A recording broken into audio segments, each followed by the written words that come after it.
Copyright notice. You are free to download and copy this work in audio format for replay in any audio or video mode, and I encourage you to do so and enjoy and learn. You may redistribute it in a non-commercial fashion, that is, not for profit directly or indirectly. You may not sell or seek to profit from this publication in part or in whole, nor may you translate it into any written format for any purpose. Thank you.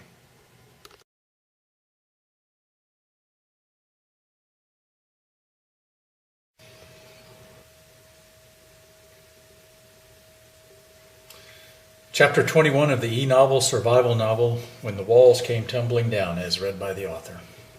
Samurai. The hot cup of coffee in his hand felt good, but also reminded him that it was chilly up here in the morning. Tim Spears ducked into the crowded little control room, trying to finish a cup of coffee in between talking on the radio. He didn't like the situation that was developing. The fact that the entire sensor system had gone on the fritz all at once made his spider senses tingle. Something was up. He didn't want to be an alarmist. Nothing worse than a leader who overreacted. The only thing worse than that was one that underreacted, that couldn't make a decision. He keyed the microphone. Alamo Elements, this is 6 actual, check sectors. One by one the towers reported in. Tower 1, roger, copy. Tim knew who was in each tower. He had gotten to know the men well over these past months. The 62 men on the security force were all carefully selected from a certain profile demographic. Combat veterans, special operations experience with emphasis on operational, not some 18 X-ray snot-nosed kids. His force consisted of former Rangers, Green Berets, Navy SEALs, Delta and Marine Recon, as well as some lesser-known units represented. The pilots were all former Special Operations Aviation, and there was even a KPOC member, as well as an Air Force PJ. All had undergone a rigorous selection after being interviewed. The selection had been run in a very remote part of a ranch owned by John Casola. The men were flowing in at night, blindfolded. None thought this was too strange, considering the money on the table. Additionally, the men all were single. Not so hard to find men with the former criteria who also met the latter. Special Operations had an excessively high divorce rate, of which Tim himself could attest. Lately, he had noted that the principals, the term used for the client to be protected, had become a little testy and rude towards not only the staff and servants, but also the security element. Still, the money was good, paid in gold, and given the condition of the world outside, it wasn't so bad a deal, although the attitudes were starting to rub him the wrong way, especially the main boss, Casola. John Casola, or Mr. Casola, as he insisted on being addressed, was a real piece of work. He was obnoxious, high-handed, and rude. Tim figured him to be the worst, and that was saying something. After his career in Special Forces, he had retired and gone to work doing security for a host of companies, including Blackwater, Triple Canopy, Ernius, and even a stint at Dynacor. He had ridden the contractor bubble created by the wars. In between, and as of late, he had served as a PSD, or personal security detail, in so many countries he couldn't remember where he was some mornings when he woke up. Some of the principals were definitely high maintenance, egomaniacs, rude and conceited, but this man was the epitome of all that and much worse. All the clients here, it seemed, were a real choice lot, in fact. That figured too. Birds of a feather flocked together. He had gotten the skinny on them all. They were probably the wealthiest clients he had ever worked for, but they were possibly the worst and the most evil, and that was saying something. He had worked for people with ties to drug lords, South American dictators, and petty tyrants who had more common decency than these. Most all had made their money by speculation and manipulation of markets. In other words, they were the ones who had wrecked the economy, who had flushed the world into the cesspool they now swam in. How convenient that they knew where it was going, when it was going to happen, and had ensconced themselves away so nicely in this golden nest. They had for themselves golden parachutes studded with diamonds. He had served for the adventure and patriotism initially. After his discharge, he had worked for the money. No delusions of anything else. A modern-day samurai. His military retirement wasn't all that he thought it would be, especially with the medical conditions and the wear on his body, his mind, and his social life that always accompanied a special operations career. His social life had been non-existent as of late, except for an occasional date with one of the girls who worked in the kitchen. She could make a good sandwich for a skinny girl. These people, though, made him feel like less a samurai and more a prostitute. A well-paid one, but still a prostitute. The samurai were treated with respect. Tim and his men were treated with contempt and disdain, and even forced to wear ridiculous uniforms that made them appear to be hardware store employees and not professional warriors. Who the hell wore a baby blue polo shirt with body armor? Leaning over the young man who was working the controls feverishly, he said, "Any luck, Rob?" The man shook his head with an exasperated look and said, "No, nothing. Something is wrong, obviously. I'm thinking the frequency jumped in the control unit, but it hasn't. I have confirmation on the board. Look." He pointed to a large computer screen, and Tim couldn't make heads or tails out of the jumbled mess of numbers, so he just said, yeah, if you say so." Nolan laughed and said, "Don't worry, Chief, I'm all over it, but it may take a while." Tim patted him on the shoulder and said, "When this is all over, take a couple of days off, Nolan. Matter of fact, I'll join you." He then moved to the commo table and thought to check the secure link. It could be accessed from the control tower here, as well as from several locations within the compound. It allegedly tied them in with the residual government, which was somewhere in Maryland, they said, in a bunker holding out. He would have a look later, though, once Rob got the sensors fixed. No sense complicating the man's life and night further. Stepping outside, Tim adjusted his body armor and rifle and kicked the issue ball cap with the ridiculous Eagles Lair logo to the back of his head. The logo looked like something you would see at a golf tournament, and he thought it would have been more appropriate to simply have a polo pony on it than an eagle. He did it to cool his head, but also because he knew it tweaked Casolo off. Casolo would have been a martinet if he was in the military, a parade ground soldier. He insisted on a trim and neat appearance at all times from the help, as he called them. Tim had pointed out they weren't the help, but were the security. Big difference. Casolo had not liked that, and they had a staring contest. Only the fact that Tim was in charge of the security, and that firing him might undo the entire plan, kept Casolo from putting him on an aircraft and putting him out.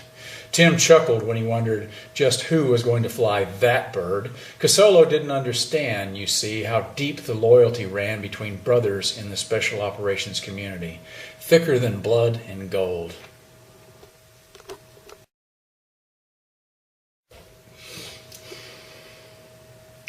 Home sweet home. The cabin was cozy warm, making it hard to get out of bed. The beautiful woman next to him didn't make it any easier. He needed to pee, though, and later he would take her again. She was pretending to be asleep, but he knew better. Besides, she wasn't going anywhere. He had tied her to the bedpost after he'd beaten her up a little, and she was a fighter. A lively one, and he liked him that way. He patted her on her hip. "I'll be back, sweetie," he said cruelly. "We can have us some more fun." Slipping on his boots and shuffling out the door, he smiled as he heard her muffled sobs. The cabin had no indoor plumbing, but they had a good enough outhouse. He was a little hungover and had drank most of the bottle last night. He made his way outside with the shotgun carried over his shoulder, and then recalled the man's body was laying out in the front, out in the open where he had shot him. He had been so occupied with that bottle and that woman in there that he had forgotten all about the body. He didn't want to mess with it, but then somebody might spot it and spoil his fun. Angrily, he went over to the body and grabbed an arm and started dragging. "Damn, boy, you need to lay off the grits," he said. He dragged the body well into the tree line, sweat popping out on his head and putting him out of breath. He would leave the body out. It might smell after a while, but he would most likely be gone by then. This man probably had neighbors somewhere that would come. Maybe a wild animal would eat it. Seemed to be feral dogs out a lot lately. House pets that had gotten away and into the wilderness. He let the man be dog food. "There you go, Alpo," he said. And then something didn't set well with him. It was that feeling he got when something bad was about to happen. He stopped for a minute and listened. There, in front of him in the distance, he saw a man walking his way. The man walked with a limp. His hands got sweaty and his mouth went dry as he realized it was the man who had captured him. A wicked grin crossed his face, and he quietly moved into position against a tree. He leaned against it with his body and with one hand put his thumb out in a Hawkins position, then lay the shotgun on the thumb, pulling the stock tight into his shoulder as he maneuvered his feet. He would take the man out with a good distance shot, a piece of cake. He aimed low. He wanted to hit him in the legs and then take his time finishing him off. He wanted the man to pay for what he had done, but also would enjoy watching him die slow. Maybe beg for mercy a little too. Not that he'd get any. Not today. Not ever from Greg.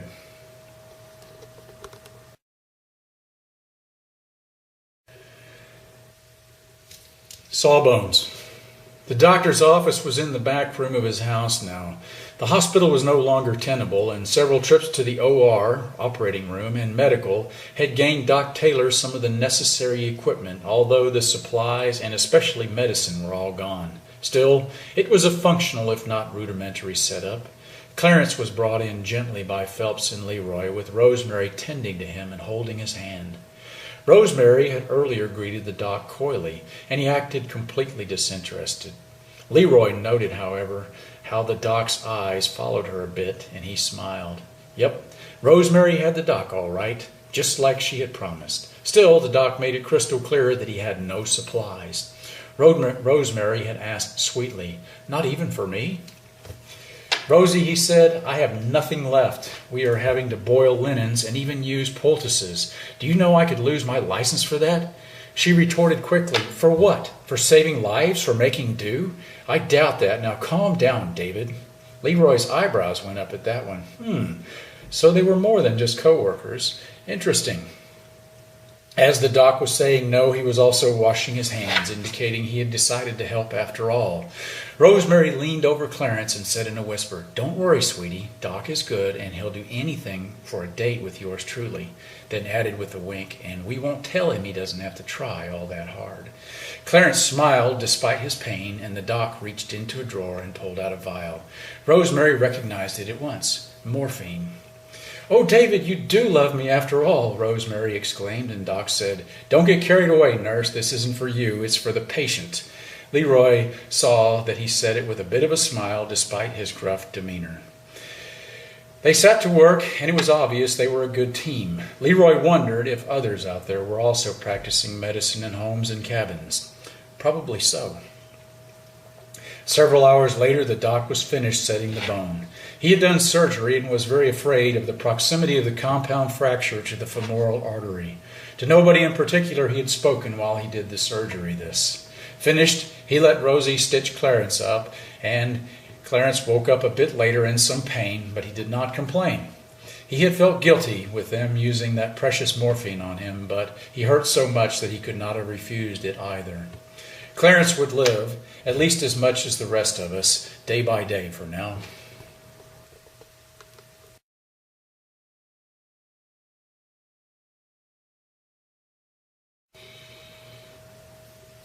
Checkpoint 6. The scouting expeditions were a real eye-opener for Mitchell. They had gone into Bangor and were appalled at what they saw. Burned-out buildings, signs of violence and looting, and wild, feral dogs that had once been house pets. He knew how that happened quickly, too. He had seen it on deployment. Stop feeding a pet for long enough and they will either die or become a good scavenger and predator, not a pet. These dogs had been eating dead humans, too. There were plenty of them for a while anyway, and the bones were scattered around from their feeding. What was left of the bodies had decayed and become diseased, and the dogs were eating these anyway and becoming rabid and sick. Mitchell told his people to stay in the vehicles and shoot any dog that came near. Don't pet them, don't play with them, and don't feed them.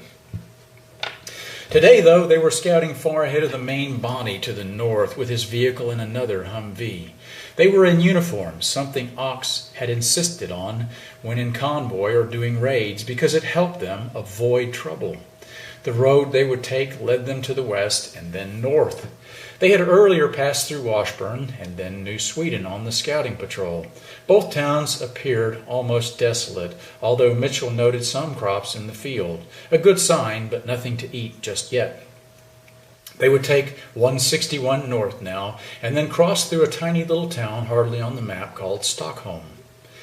The route should have taken them straight north and up the main road, but that was blocked with large stacks of lashed down and staked in timbers that would take hours to clear.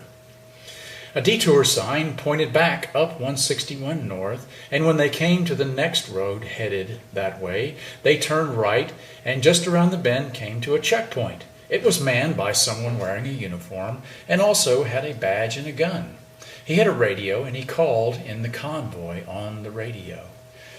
"Official business," Mitchell said out the window to the man, an old gentleman who was carrying an AK-47 like he had at least some training on it. "Well, that's nice, son," the old-timer replied. "What would that business be?" He said it politely, but also with a little authority, and like he had said it often. Mitchell was growing impatient, but also knew his mission was reconnaissance, to get through the checkpoint without a fight. Fighting would be the choice of the top and not anyone else. "Our convoy needs to pass this way," Mitchell said, which was true. He didn't tell him that if there was something they needed or wanted, such as food, and could take it, they would do so. "We just need to make sure the route is good," he stated, looking down the road now without looking at the man. "Can we pass?" The old man said, "Let me ask. I don't see why not, though." And with that, he called into someone on the other end of the radio. The man said finally, "Okay, son, you can pass. Drive careful. This road has a wicked nasty bend to it." Too easy, Mitchell thought as they raced around that bend. Mitchell noting a lot of crops and activity here. These people were plowing fields, planting things, and he heard many generators running. This would be a good target, and he began counting the generators, numbering 7 total. He also took pictures with his digital camera. It charged off the vehicle batteries via a little cigarette plug that he had rigged up. He also used that to charge up his MP3 player and a small DVD player as well. He made note of all the details that he knew would be necessary, noting that the fire department had a lot of armed men walking in and out of the building, and seeing a foot patrol that looked like they had a little bit of training. Satisfied, he ordered the team to leave, making sure to wave to the guard at the roadblock on the way out, who Mitchell noted was a different man. They headed back to the link-up with Ox. They had found a good target, maybe a good place to stay for a while before heading to Saskatoon in Canada.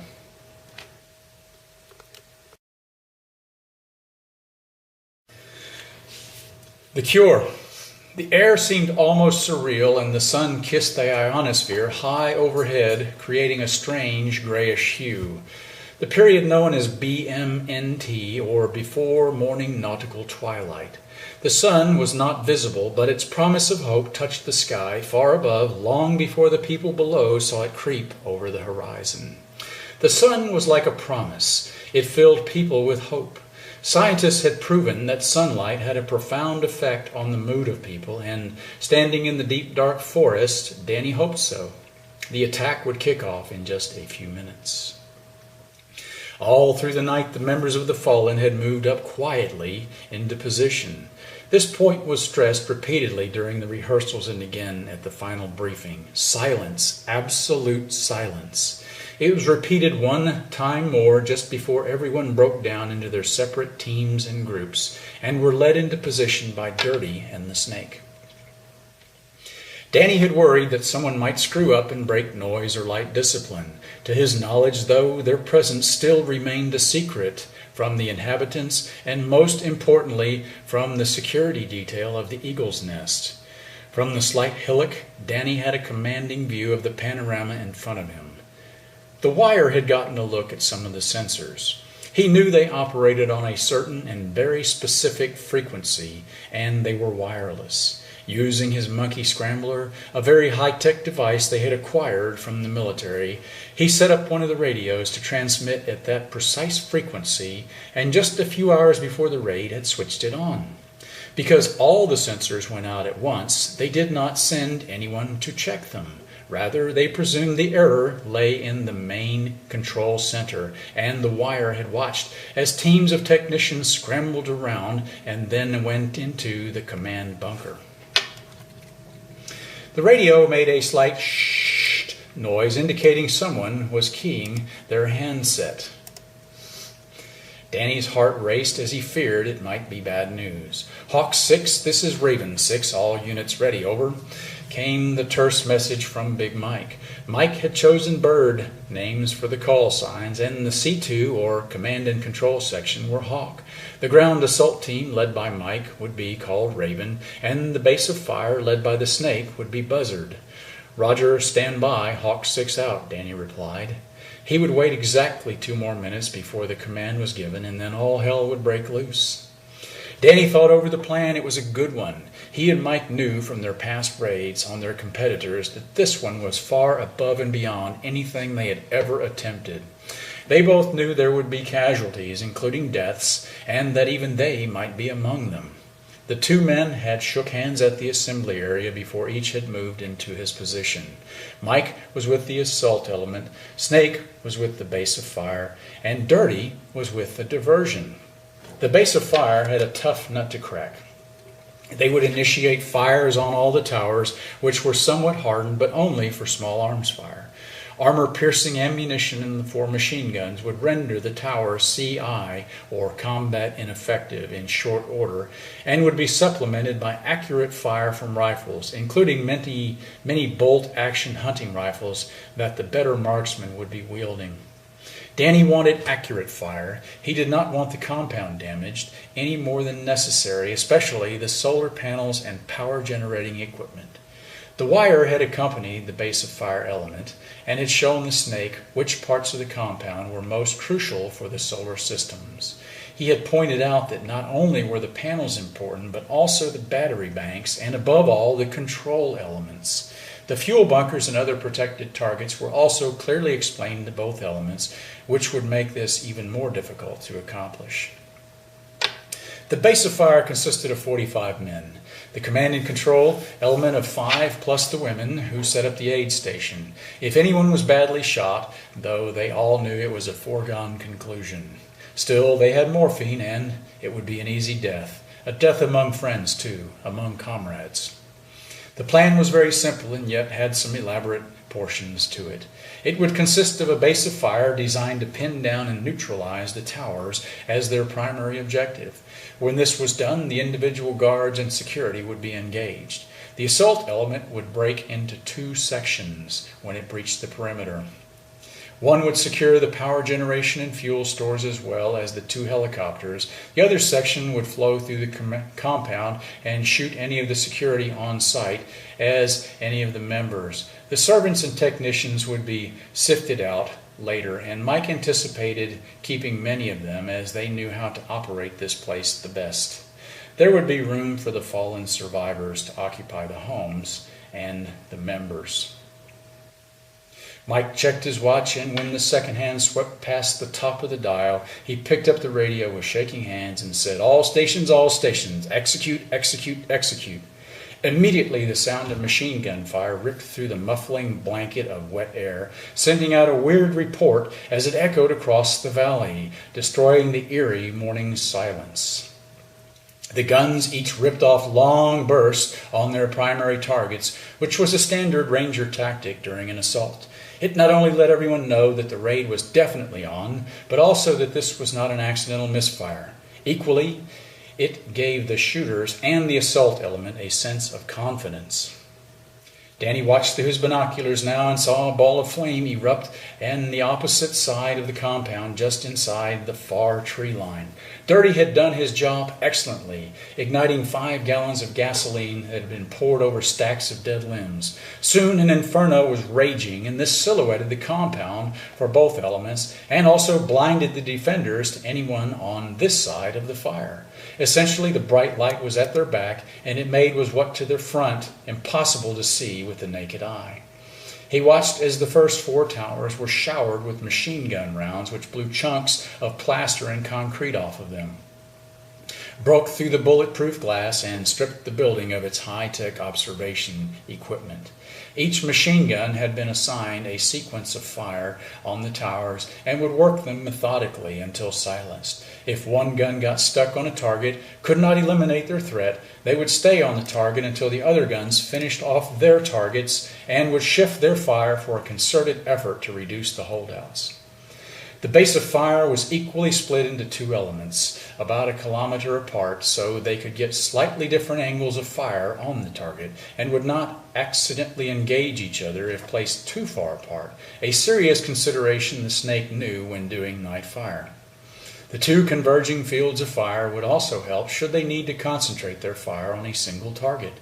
The engagement range was just outside the visible perimeter and cleared fields of fire at 650 meters, well within the range of the machine guns and the designated marksmen, but also within the range of the enemies as well. The noise of the fire was intense, and soon the sky overhead was lit with the glow from the fire that Dirty had set with the two others. Dirty and his crew were now making their way to link up with the assault element, which would execute only after the towers were eliminated. Because there was no nearby magic government agency to come flying in on a magic carpet, they would have time to be thorough in the reduction of the enemy's most difficult obstacles and fortifications, in this case, the towers. The designated marksmen were busy working the towers, but also they were engaging any of the security element that tried to maneuver to reman the towers. Danny and Mike knew there was a QRF, or Quick Reaction Force, within the compound, and that the Security Force, or SEC4 commander, was holding his reserves until he knew where the point of attack was. Danny also knew that right now they were performing a number of immediate action drills, including attempting to send out a distress call. The towers were returning very accurate fires as well. They had thermal imaging devices on their guns, and the operators had serious skill. Unfortunately for them, so did the fallen, who were firing from good cover and were concentrating their fire now. One tower was very problematic and was putting extremely accurate fire on the vehicles. The gunner was hit and killed in one when a round smacked him in the face, spilling his brains across the backside of the vehicle. The assistant gunner stepped up to replace him, and another man quickly filled in as his assistant gunner, or A gunner. Everyone knew that the guns had to keep in the fight at all costs. More accurate fire from this tower, and in quick succession, two other men were hit, one in the chest as he tried to move to an alternate position, the other in the back by plunging fire. Several men had been wounded or hit as well by the extremely accurate fire from the tower's machine guns, which were manned by trained professionals and seasoned veterans at that. Snake had sent 4 of them back to the aid station already, the walking wounded. 2 others were badly wounded and would have to be transported with help, but for now, there was a fight on. The Snake loaded a magazine of tracers into his CETME rifle and pumped several rounds into that problematic tower. Everyone now concentrated their heavy fire on that, and soon it was silenced. The Snake now began shooting tracers at the next tower, and the process was repeated until all but 2 of the towers were down. They were on the far side of the compound and were staying on sector. They would definitely engage any threats that approached the compound, though, and would have to be eliminated. The contingency for this had been planned. To the south, the bonfire raged still, and it appeared a bit of a forest fire might be going, although the woods were not so dry, and the wind was from the south, pushing the fire toward the cleared fields. Snake mounted one of the vehicles and said into the handheld, "Buzzard 6 to all Buzzard trucks, follow me." As planned and in sequence, the trucks responded, and he told the driver to move quickly toward the west side of the compound near the other base of fire element. The designated marksman would stay in place and continue to engage anyone or anything that tried to move. Snake's vehicle took the lead, and the other 3 followed, keeping about 20 meters distance and holding their fire until they were within range of the 2 final towers that were still engaging them. The first truck took critical hits and the driver was killed, but the gunner managed to stay in the fight. The other trucks pulled into position and, although fighting from exposed fields, had at least enough armor to protect the gun crews. Snake dismounted his vehicle and poured tracer fire onto the nearest tower, and all 4 guns hammered it into silence. Snake could see the gunner fall away from his weapon, and the assistant in the tower did not replace him, probably already dead. The last tower was going to fight it out. If the security commander perceived the gun trucks were the main assault and ordered the QRF to try to reman the towers, the designated marksmen were waiting for just this maneuver and would pick off anyone who tried to reman them. Snake poured more tracers onto the last tower, and eventually it fell silent too. Without hesitation, he reached into his body armor, produced a red star cluster, took the cap off the end, put it on the base, and slammed it into the hood of the truck. The small red ball shot into the air. Almost immediately, a green cluster was fired in response from near the C2 location, and Danny then came on the net. All stations, Hawk 6, fly, fly, fly. I say again, fly, fly, fly. This was the code name to begin the final assault. The Snake called in his ACE, or Ammo, Casualties, and Equipment report. Hawk, this is Buzzard. ACE report. 4 kills, 4 kilos, 7 whiskeys, green, green, green, which meant 4 killed, 7 wounded, and good on vehicles, ammo, and equipment. Big Mike breathed a sigh of relief, but knew the bigger casualties were about to come.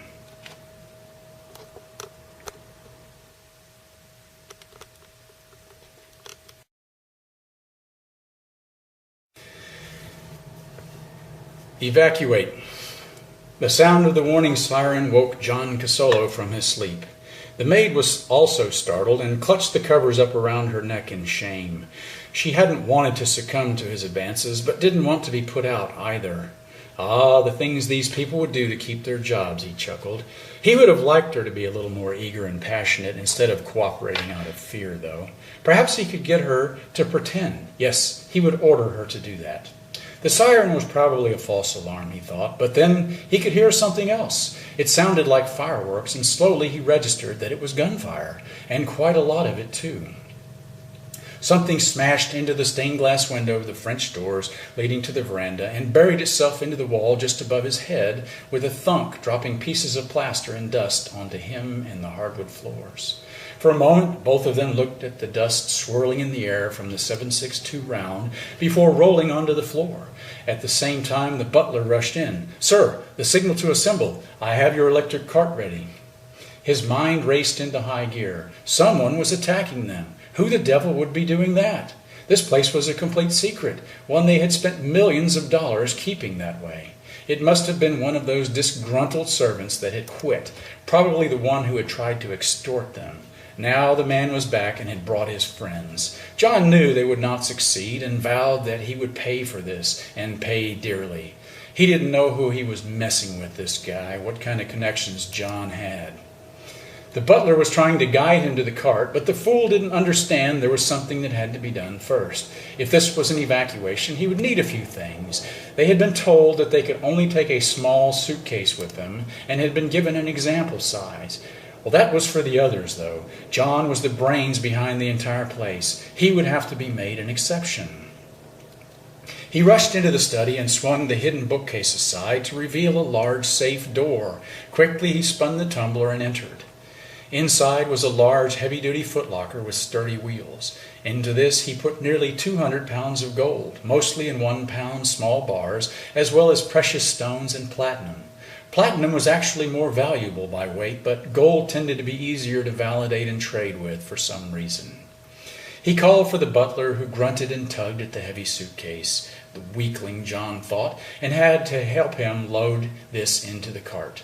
The man knew this was not a drill. The sound of gunfire was almost continuous as the towers were shooting back.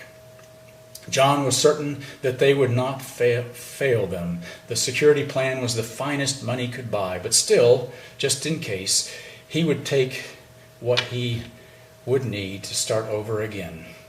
John saw the other members in their electric carts with their smallish suitcases, bug-out bags, the security commander had called them. Several looked at his oversized case, and he smirked back. They knew he was entitled, and they wished they were.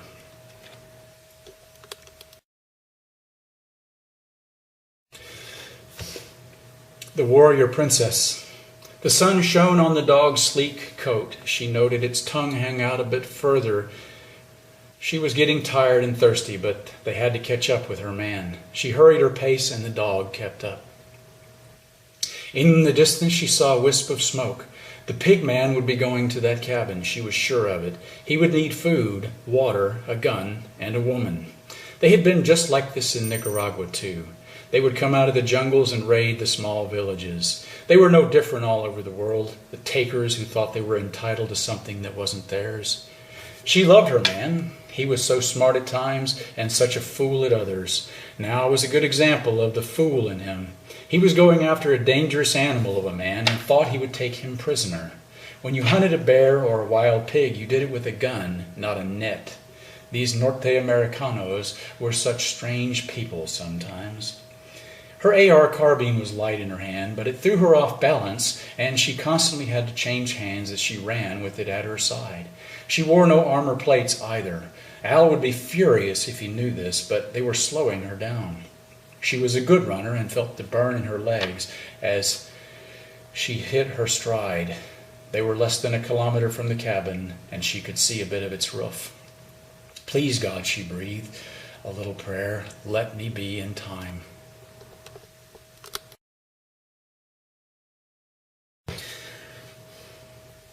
Bangalore. An eerie fog had descended over the entire area just a few feet high, laying like a blanket on the ground as the flames from the diversionary bonfire provided an orange-colored hue to the sky overhead. 67 men wearing helmets and body armor emerged from the woodline about 5 meters apart.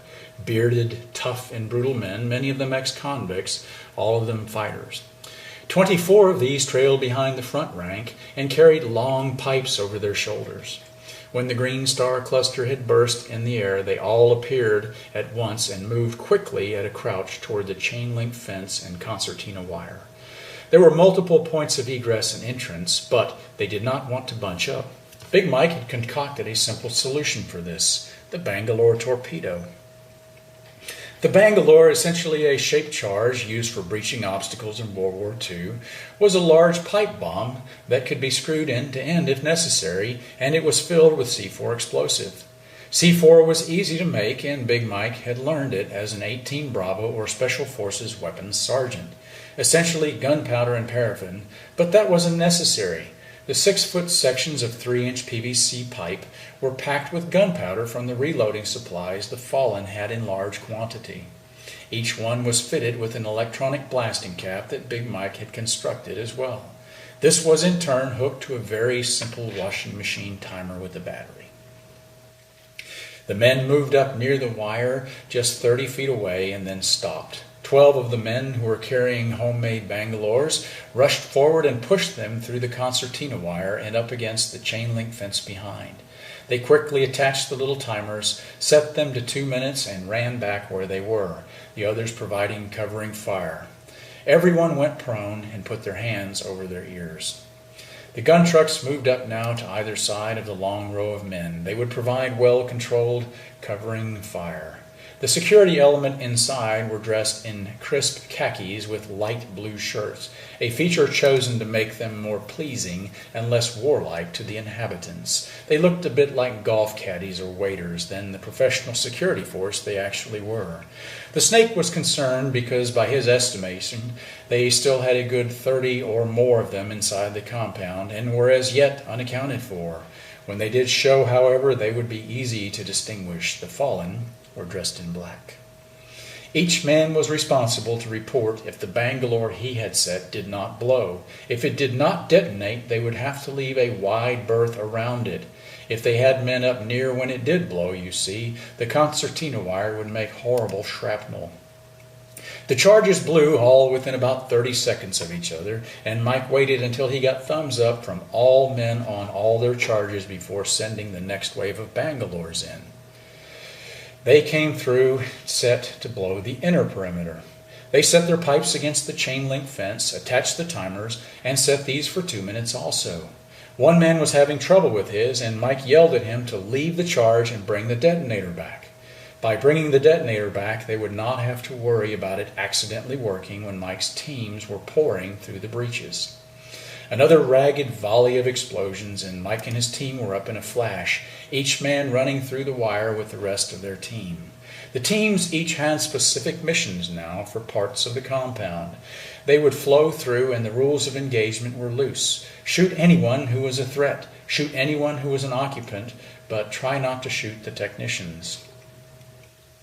The occupants would all be cowering in their homes or possibly at a safe assembly area. For some, there would be no safe area at all. Mike mused that some of these people who had so cruelly evicted tens of thousands from their homes to make a few dollars were going to get a very serious eviction notice tonight themselves. The only restriction on fires in the area occupied by the members was to not start fires or cause excess destruction to property or infrastructure. In the servant area, it would be different. Any technician or person who had a weapon would be killed on sight. The security element the same, even if they surrendered. Mike knew handling such as prisoners would be time-consuming and require excess manpower. They were well-trained and would take advantage of any momentary lapse. Mike liked the idea that not being bound by the Geneva Convention made some parts of the operation easier. The teams that swept into the support parts of the compound would consist of the better shooters and more experienced. These facilities needed to be taken quickly and without damage.